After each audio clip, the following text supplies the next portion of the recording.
नमस्कार दोस्तों, मेरे YouTube चैनल पर आप सभी का स्वागत है। आज की इस वीडियो में मैं आपके लिए लेके आई हूँ हिरण्यकश्यप का वध। जी हाँ, अगर आप नहीं जानते हैं कि हिरण्यकश्यप कैसे मरा, कैसे होली बनाई जाती है, तो उसके लिए मेरी दूसरी वीडियो देखें।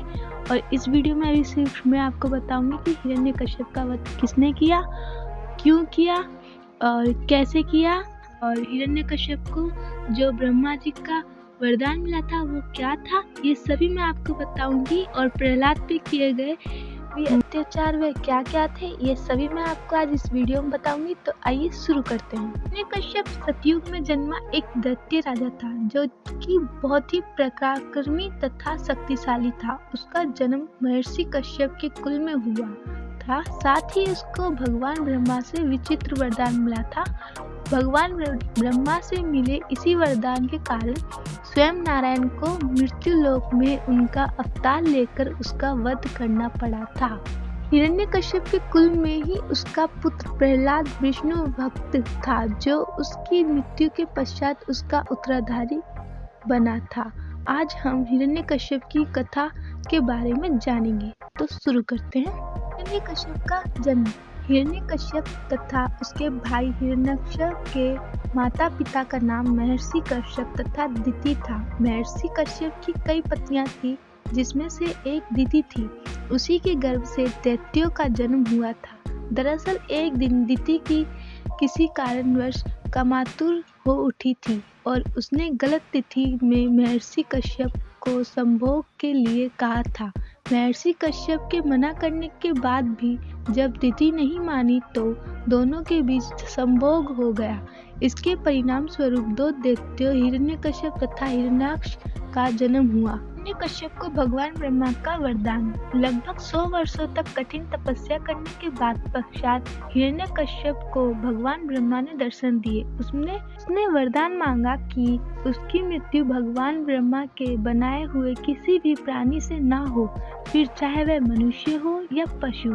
इसके साथ ही उसकी मृत्यु न अस्त्र शस्त्र से, न दिन व रात में, न भवन के बाहर और न ही अंदर, न भूमि न आकाश में हो। इस वरदान को पाकर वह अत्यंत शक्तिशाली हो गया था। हिरण्यकश्यप का अत्याचार प्रहलाद पर। भगवान ब्रह्मा से यह वरदान पाकर उसने तीनों लोगों पर अधिकार कर लिया था।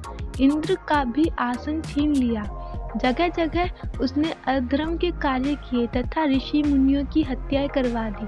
वह स्वयं को भगवान मानने के लिए लोगों को बाध्य करने लगा, लेकिन स्वयं उसका 5 वर्ष का पुत्र प्रहलाद विष्णु भक्ति में लीन रहता।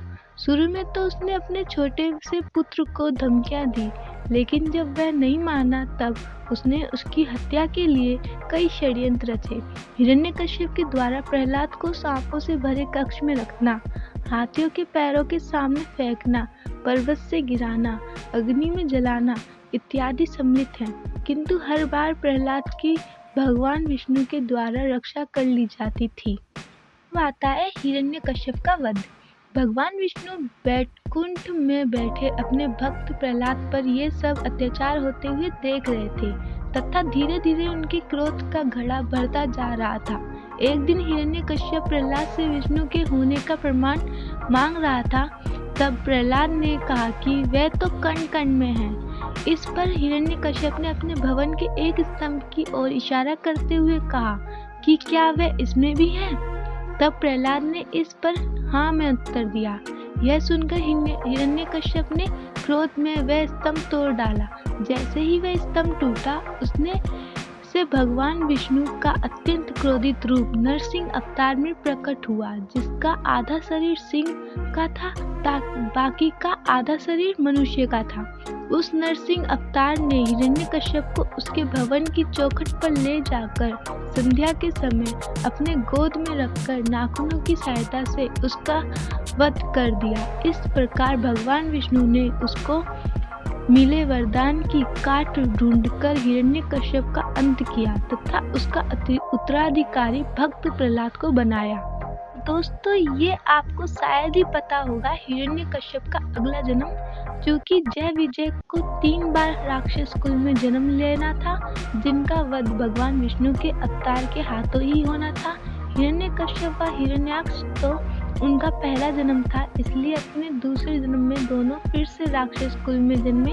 हिरण्यकश्यप का अगला जन्म महर्षि विश्वा के कुल में रावण के रूप में हुआ, जो कि लंका का राजा था, जबकि उसके छोटे भाई हिरण्याक्ष का जन्म अगले जन्म में भी उसके छोटे भाई कुंभकर्ण के रूप में हुआ था। इन दोनों का वध स्वयं भगवान विष्णु के ही अवतार श्री राम के हाथों हुआ था। तो दोस्तों, ये थी हिरण्यकश्यप के वध की कथा। अगर आपको हमारी ये वीडियो अच्छी लगी हो तो इसे लाइक, कमेंट, शेयर और सब्सक्राइब जरूर करें और बेल आइकन को प्रेस जरूर कर लें, जिससे कि सबसे पहले नोटिफिकेशन आपको मिले। धन्यवाद। आपका दिन शुभ हो।